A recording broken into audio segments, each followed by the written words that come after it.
So we finished last season in a bit of a tizzy, honestly, with the results and the way things were going, but, you know, that's part of life and part of fun. But we did at least secure ourselves a Europa Conference League knockout game against Aberdeen, which was going to be coming up at some point today. But in addition to that, we also landed ourselves £6.5 million in transfer budget. I don't know where it came from. I don't know why it's here. But today, I'm going to try and spend it.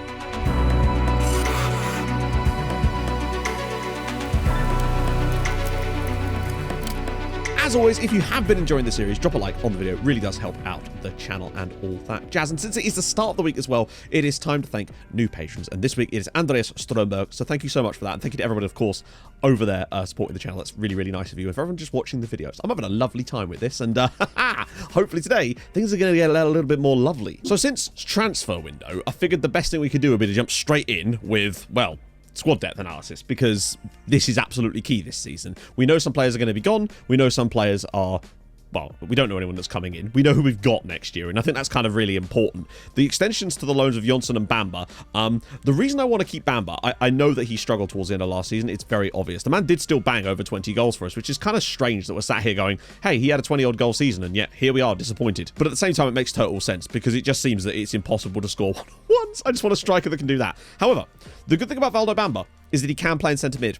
And I do wonder if having a player like Bamba there potentially in this role next season could actually maybe be the answer should we find another striker, because then he'd still be able to play backup as a striker anyway, but he'd still get game time, because Verrier just underperformed so very much from that role. He still scored a decent number of goals, but he could have had 9 or 10, honestly, and that's what I would like to see. And I feel like Bamba, he seems to be very good at just about playing to his XG and doing no more, whereas Verrier couldn't even get close to that. So I'm hoping that next season, just having Bamba in this role in the centre midfield could be enough to get us those 9 or 10 goals out of that role, and that could be worth a lot of points and a lot of wins over the course of a full season, providing, though, we can find a guy that can score consistently above, not above his XG, but, like, you know what I mean, when you see the strikers that just, like, they'll have an XG of 20, and they'll get, like, 28, 29 goals. Bamba's XG last season was, like, 23, so we'd like to see someone that can bang 30 goals, and I think you kind of need that to have the success. In addition, we want depth.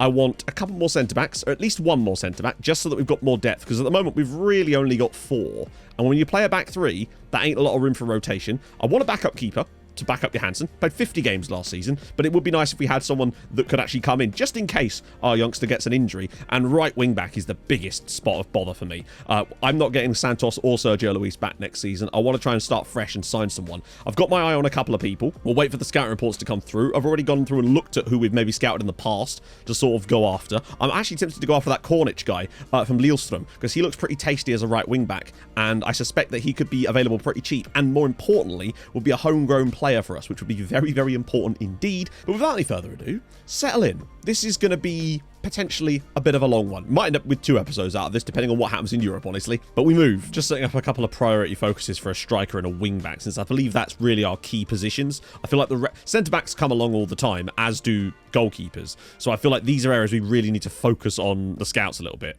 Although, nice scout report here, potentially. So for you, I'm just going to pass on you for the moment.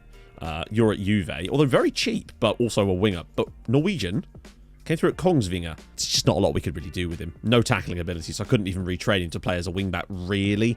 As cheap as he'd be available, my guess is his wages be too high. In fact, it looks like they'd be very high. This guy's kind of intriguing. Moise Kipre. Main reason I'd be interested in him is because very cheap and 18 years old, which means the potential for the future maybe more than anything else. Work permit would obviously be likely. He would count as a homegrown player, provided we got him in fast enough, I think. So I think I might just go ahead and try and sign this guy. If we can pick him up for 180 grand, I think that his value would immediately at least triple when he joined us. So I might just go ahead and do this straight off the bat here, honestly. I think that's a release clause, right? Let's ask his agent. Okay, no, they seem to say that between 45 and 450 now. That's a high... Oh, I don't know about that. I mean, that's a lot to ask, mate. We'll see. His agent told me transfer value of £45,000 to 450 when he has a release clause of 180. Hi, agent, you negotiated the release clause, you big liar. I'm seeing a lot of that lately, where agents will just tell you things that are simply not true. Okay, well, let's see that then. Yeah, this guy's actually demanding quite a lot. Yeah, they are going to be real hard-arsed about this. Considering he's a young, inexperienced player, they certainly want a lot of money. Technically, that's fine, because I would play him there, but only if they accept regular starter. Really? Nah. Like, to me, when I'm bringing in a player like this, it's a player that I'm bringing in for the future, not as a for the start. Then again, the thing is, I actually could see him playing games for us. So maybe he would actually be fine for an important... Let's see how much money he wants. That's lots of money. What's the max I can offer? Okay, I can offer quite a lot of money now, but Would I want to? Hell no. Particularly as we've got Nicholas Dida on a contract that I really should take a little gander at, because he's got a match highest earner clause, which I might try and renegotiate now, because the last thing we need is signing someone on 5k a week and Nicholas Dida getting another 1,500 grand a week. Because we have needed a ball midfielder that can actually play the role and is ours. And I feel like someone like Keeper could be that guy. Maybe. Just the fact that he's 18, it's just sort of made me think that he would be a squad player. 3k a week. I mean, we've got a lot of money now, so I suppose we've got to build a tick. Do you know what? I feel like this is a bad decision and a good decision at the same time. But more often than that, we're going to offer Nicholas Dida a new contract. So basically, I think I've managed to just extend his contract at the same amount that he was already on, but get rid of the match highest earner clause, which is really going to be important. That could have caused us huge trouble during this window. It means he gets an extension. I kind of wanted to tie him down anyway. So now he's on the same deal, basically, just without that horrendous clause. This guy's intriguing. Ricardo Britos. Don't know much about him, really, beyond that he's got okay... He ticks a lot of the boxes to begin with, but we definitely want more information. For me, he's the kind of guy that could be excellent. Say he actually has 14 finishing, and maybe his composure's really high as well. He could be a signing. Now, the price could be quite high, but, ooh, interesting. Okay. Luketsi Kubeka. Composure minimum 14. Looks to be fairly fast. Great natural fitness. Not the worst jumping reach either. The Trinity seems to be in place. His technique is good. Off the ball is good. I like him. I like him a lot. And he would talk to us. Huge money potentially, but for me, he looks like a potential option. Okay, so Moise Kipre is coming in. 200k. I think the price of the deal is what makes me think that this is a good piece of business for us, because I suspect that his value will immediately jump upon joining us. And I think he is a good player. Like, he's a good young player. He ticks a lot of the boxes as a ball-winning midfielder. And he's tall as well. He's just got a bit of power in that midfield. Could even cover at centre-back should we need. And that is a useful factor to have in a player, that he actually could do a job here should we need him to. Even as a wide centre-back, actually. So I feel like he'll find game time this season for sure, provided we can register him. Hello, this is Vasily Gut. And boy, is he good. He's a complete wing-back, but man can actually tackle. Marking less so. Positioning decent. He's very good. He is admittedly slightly injury prone and doesn't like big matches, so there is an element of that, but he's very good. There's also this guy, Matic Mlaka. Again, slightly not the greatest consistency. Finishing isn't amazing. Good composure though, very good bravery, reasonably quick, attempts overhead kicks because obviously off the ball is very, very high indeed, which is extremely nice to see. Good passing, great work rate too. I kind of like that guy. Wanted by PSG. His wage demand might be too high for us as well, though. So this is Leo Kornic. He's a right wing back, but could also play left wing back and all sorts of other positions. Solid tackling. Marking's okay. Positioning's solid. It's solid, basically. Can cross. Can dribble. Not on huge money. Norwegian. Homegrown potential player there in Leo Kornic. And I do kind of wonder if I'd rather go for him than the Romanian guy, purely because I think he'd cost half the price. He isn't as good, but he's also homegrown. Half price, homegrown, would save us some cash. I kind of just want to take the plunge on someone like Leo Kornic and get this position sewn up as quickly as possible, honestly. Because the more homegrown players we have that I can find, the better. I realize he's 30 years old, but I think this could be like the final big move of his career, maybe. So it's 550 to 1.3, and they reckon 550 to 1.3. I mean, that's an okay wage at all. If they want, like, provided it is within those... I've been duped. The agent has lied. 550 straight off the bat, they've just accepted that. Okay. Well, I mean, I'll definitely take him for 500 grand, honestly. That could be a really big problem solve for our right back spot. We could always loan a second guy to play there as well. Makes me think I could have offered them less money, honestly, but sometimes you just don't know. That'd be quite good. 1.6k a week for Leo Kornic. I like that a lot. I like that a lot. So this was the Korean striker I mentioned in the last episode as well. You can see why I liked him. He's got the high finishing. The composure's okay. It's resilient personality, but he isn't the quickest. And I'm now starting to rethink it, honestly. I want to keep hold of him, obviously, as far as keeping him on the shortlist and whatnot. But I kind of feel like we've actually found a couple of guys that I prefer. It's tough. We've got like 4 guys in the running at the moment, and it might just be a case of working down the list. Okay, so a big bid has come in from, ironically not PSG for this guy, from Al Jazeera, actually. And part of me kind of wants to go and just plump 1.6 million down and see how we work on this one. Because I feel like he's got a lot of good attributes, particularly that off the ball and the composure and some of his other stuff too. It's just his finishing that's a little on the low side, but he is only 20. But for 1.6, I wonder. I think he chooses them, though, honestly. But it is his release clause, so we've got to plump it, right? Pressing forward, no. He wants me to strengthen. How dare you imply such a thing? Strengthen our goalkeepers, indeed. 13,000 quid a week he wants. Yeah, no. We can't do that. No amount of wangling is going to get us down from there. He's already international. 13,000 quid a week. Are you joking? And the thing is, he'll actually get that at Al Jazeera. And PSG don't seem like they're actually going to be putting in a bid on him, so I think we just have to bin this one off. It's a shame because he's good, but we can't afford that. We're not quite on that level yet. So the new boys are in. Moise Keeper immediately comes in and his values jump through the roof. We kind of expected that to be the case, but it's nice to get these done early so they're just in, basically. So he's here. And as for Leo Cornish, I actually think he's a good signing. 12 crossing, solid physicals, decent mentals across the board. He's not the youngest anymore, but he's gone cheap money for 500k. I think that's a good right wing-back replacement. And we saw what this guy did to us when he was playing for Lillestrøm last season. So stealing him off them, I don't even feel a little bit bad, honestly. So I think that's actually kind of plugged the hole there. Quite a massive one, if you ask me. Although there is a guy at Molde I'm looking at as well, who's also a right wing-back and Norwegian and homegrown. So maybe we could just nick both. Okay. This is Koki... Oh, hang on. I'm not sure how the O with the hat on is actually pronounced, but Koki Kawamoto. Gamba Osaka. Japanese striker, 14 caps, 9 goals for Japan. He's not the tallest, but boy is he a fast boy. Good composure, good finishing, good everything, good off the ball, very determined, model citizen personality. Koki Kawamoto. Do I just take the plunge on 2.4 million now, honestly, on a guy like this? Because I kind of feel like we need to move on someone.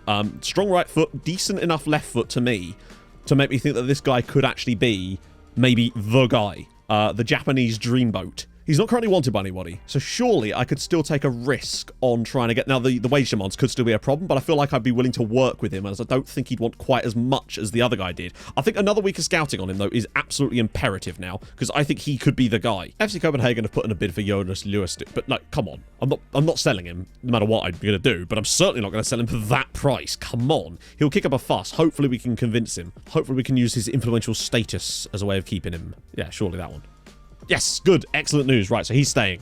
Okay, information slowly coming in with Britos now, but I'm still favouring the other guy at the moment. And the same kind of applies to our South African friend here, who's just not the quickest. Oh, dear Lord. I think I'm going to regret signing this guy immediately.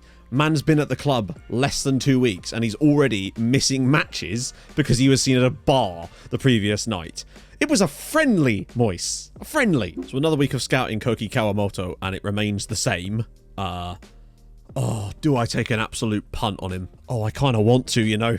It's that model citizen. I kind of want to take an absolute punt on Koki Kawamoto and hope that he is the man that we could potentially... The man that could lead us to glory. The fact that he's got minimum of 14 on finishing and composure and off the ball and good technique and minimum of 13 pace on both, surely he's not going to be on the minimum of everything, right? Oh, I think we have to do this. 2.4 million because that's his release clause. Ah, so they do know that... So agents do know that players have release clauses. They sometimes just don't tell you. Good stuff.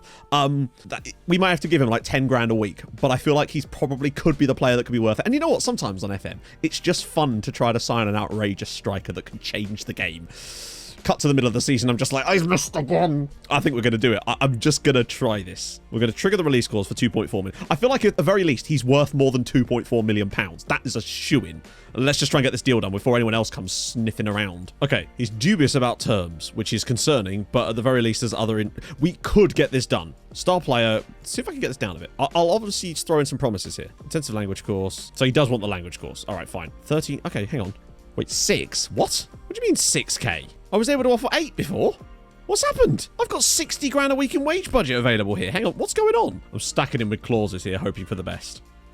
I have a horrible feeling about this, though. Let's try this.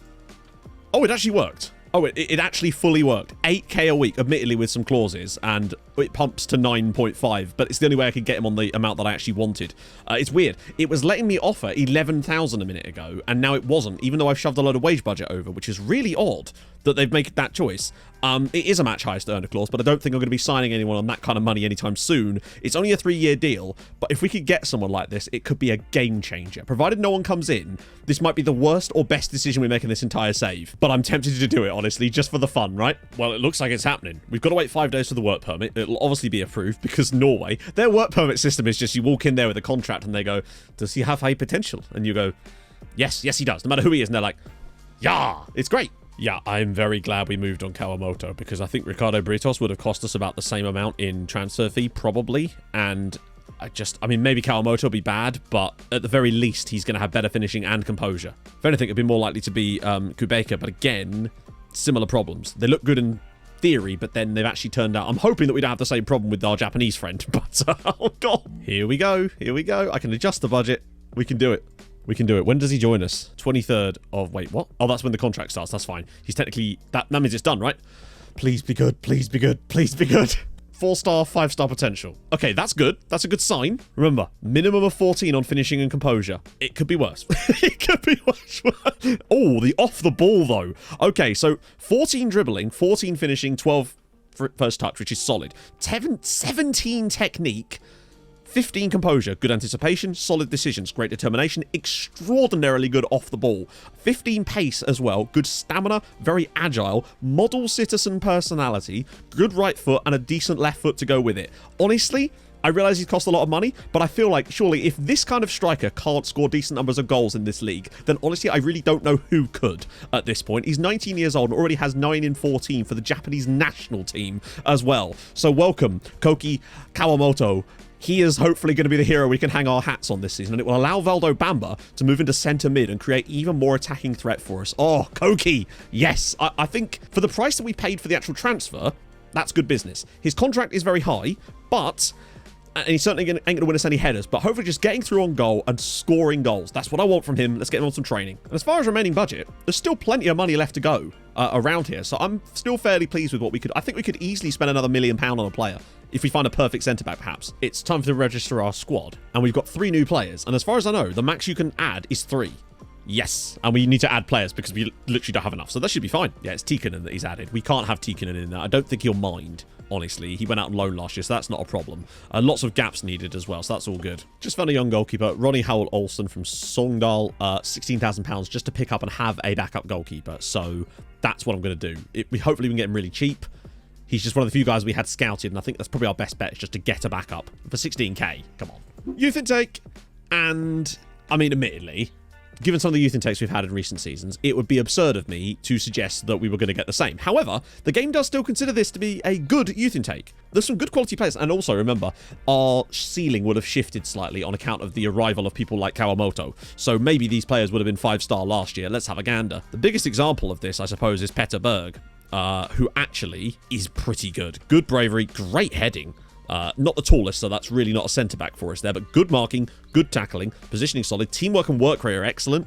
Crossing and dribbling aren't too bad either. I do wonder if I could actually retrain him to play here, even though his passing isn't fantastic, but he does feel like the type of player that could well be remoulded at an early age. Unfortunately, unambitious personality. And that's always a bit of a kicker, but he's still decent. So it's time for some actual football matches. Imagine that. Only been recording for 2 hours, but... I think we've made some good progress. I still think there's more stuff to be done, but we've signed as many players as we could that we'd even be able to register in this match, which is why I wasn't super fussed on rushing any more transfers at this point, because we could only register 3 more guys. We've got plenty more time until the league takes back over, and we can kind of go from there, because we've got the key linchpins that I wanted. Wing-back, striker, and I guess, midfielder. I didn't really want that, but we got it. And I think the play now really is to try to get a second wing-back that can back up our guy, alone if we need to. Though there is a guy from Bodo I told you about that I'll maybe try and pick a punt on because he's old and cheap. And then one more centre-back, just to boost that. And I think, honestly, at that point, I'd be pretty content with our squad. So I've been putting an extraordinary amount of focus on getting our... Whoa, what's going on here? Why is Solskjaer been playing left-back? Is this suspensions coming into play? This must have been the lineup from the last friendly because of stuff like that. So we'll just do a rotate-a-roo here. That's not happening, obviously.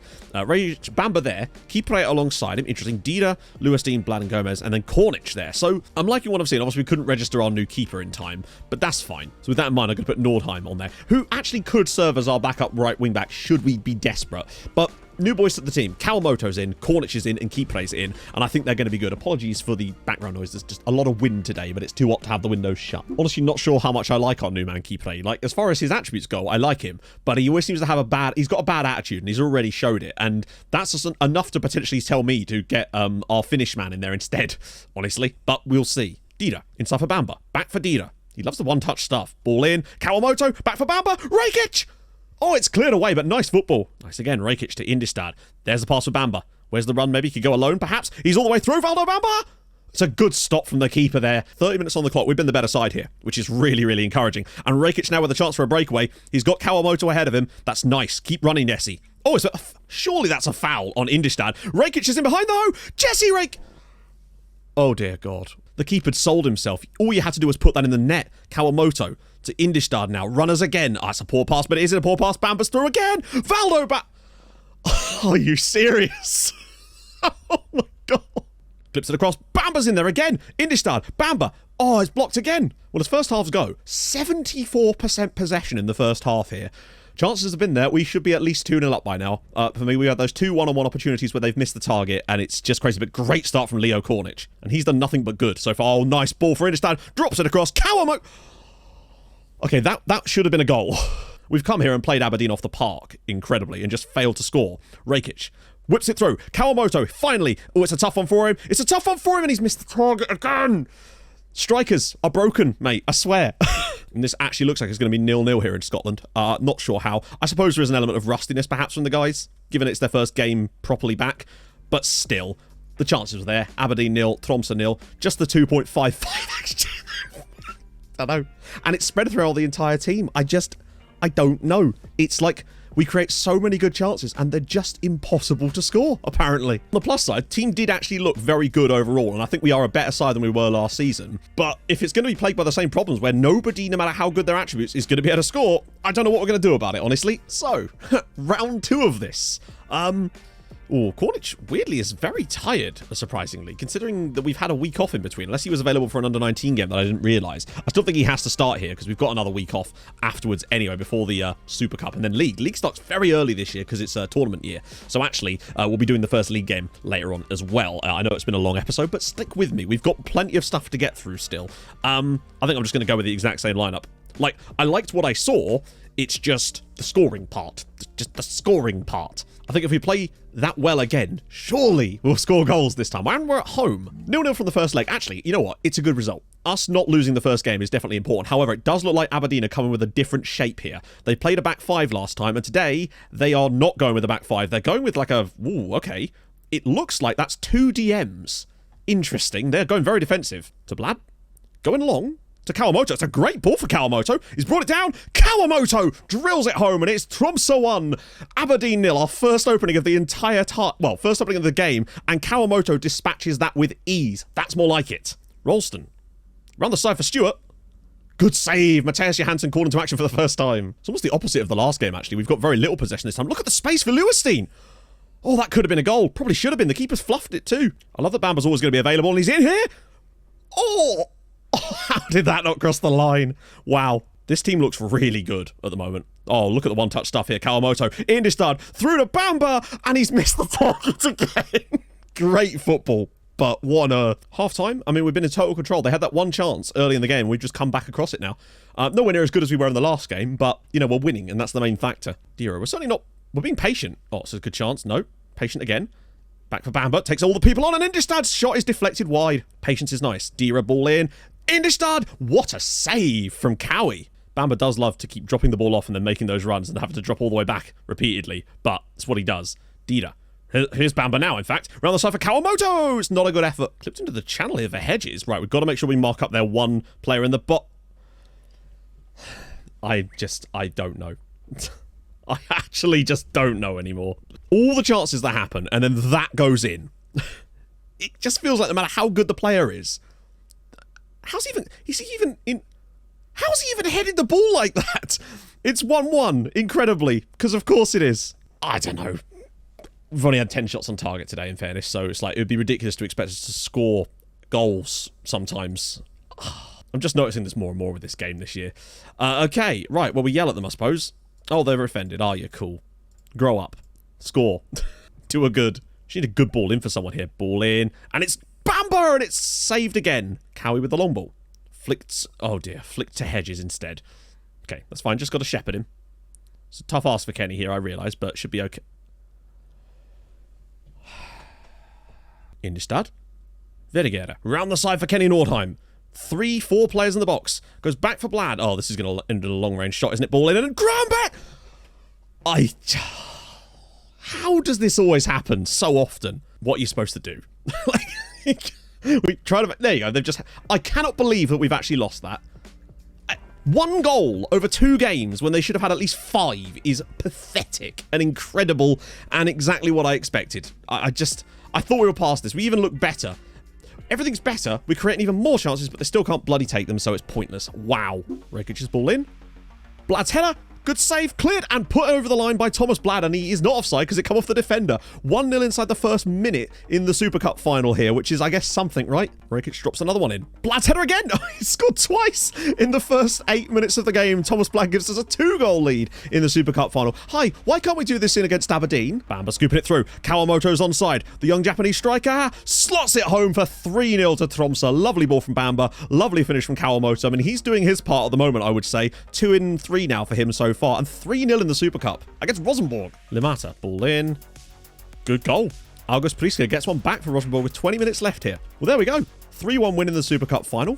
Good stuff, lads. Better side on the night comfortably, and we get the result. We better do this against Bodo in the league in a minute. Okay, so I signed him. Christian Borchgrevnik, 32-year-old not Tromsø, well, he is now. Mulder's right wing back, but again, I just felt that we needed someone else in that role. So to have both of them only on an impact sub status, not on huge money, I felt that it just give us a little bit more backup, another homegrown option for us for the year, just to give us the squad depth that we need. And I think he's going to be really important for that this season. Right, so final game of the episode. We're going to be doing the first league game of the season at home against Bodo. It's the derby. Still got some lots of stuff to work on. The transfer window is going to be open well into the next one, as I do still want to track down another centre-back to complete our sort of lineup. But it's hard to know what to make of it so far. I'm happy with what I've seen. We look good. We look like the comfortably better side in every single game we've played so far, but we got screwed in Europe because, as usual, just can't finish. And, well, I'm not going to bleat on about it anymore, but it is just getting ridiculous, mate. We can just try to get our heads down now and hope that someone like Kawamoto can see us through the rest of the season. But I'm liking what I'm seeing from Kipre. I think he looks solid so far. Bamba, despite all of the horrendousness of the misses, is looking like a really good link-up player and is creating chaos for other teams. And it is the derby. We'd love a bloody good victory. Let's go get it. I want to see us grab a win, first league game of the season, get off to a good start, show that quality we know we have. Bamba's ball in. Lewisstein, of all people, up there with a big header. And Kawamoto could actually, they're going to let him bring this out the air. He's through. It's a tough one. Back on his right foot. Indistad! Great finish from him. It's very fortunate the way it's fallen to him, but he's actually taken the chance. Tromsø 1, Bodo 0 in the derby. 13 minutes gone. Kawamoto did really well to hold the defender off, honestly, at times. So the fact that we've already got it is super nice. Oh, Cornish with a lovely little shimmy there. Pulls it back for Indistad too. He's got bodies. Bamba's one of them. And it's in. Valdo Bamba's first goal of the season comes from a header of all things. Tromsø 2, Bodo 0. But it's just nice to see that position continuing to create chances. I mean, half-time, as you can see, we've not been good in this game, but we're controlling possession and we're 2 goals up. And usually for us, that's a strong position to be in. But maybe have a good cross from Dira. Ball in.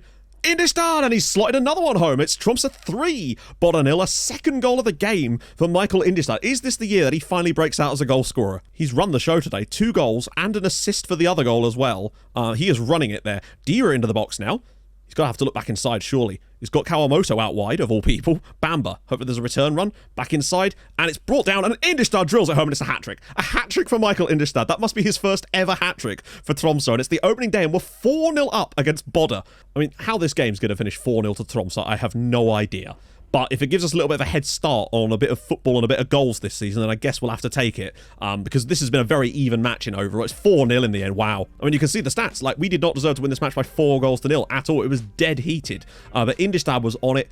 He did everything. He scored 3 goals and set up the one for Bamba as well. Kawamoto didn't have the best game out there, sadly. Didn't get a chance really in the full 90 minutes, but maybe they were focusing too much on him and allowed Indistad a bit more space. Maybe he'll just get more room this year because they'll all be focusing on his teammate. But I suppose nothing else. A 4-0 victory at home in the derby on the opening day of the season is certainly a good way to start the year, let's be clear. So we'll take that for sure. Given that Rosenborg also dropped points straight off the bat here, I think this is a year that we've got to just focus on the league and really try to hammer it out and sod everything else. Now that we've had the horrendousness of the Europa Conference League go that way, I can't believe that's happened. But we've scored goals today, apparently, out of nothing. It's crazy how that's just so much simpler at random times. But hopefully, and again, it's another game that we've now got on 1 when we were crap. Hopefully we can just start getting a run of matches together with this full strength side, get Kawamoto blasting a few more goals in, and I think we've got something here. So, I have no idea what the plan is really for the next episode, other than lots more transfer stuff to happen in there too. Try to find another centre-back to just bolster that squad. But other than that, I think I'm pretty happy with the team we've got going into this year. The depth looks better.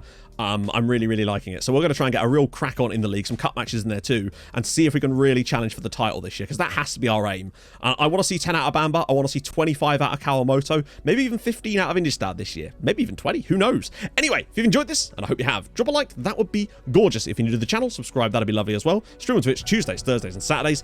And I'll see you guys very soon. This one feels like it has genuinely been a very long one, so I apologize, but I hope it's been fun. I'll see you soon. Hold your gun. Capybara. Bye-bye.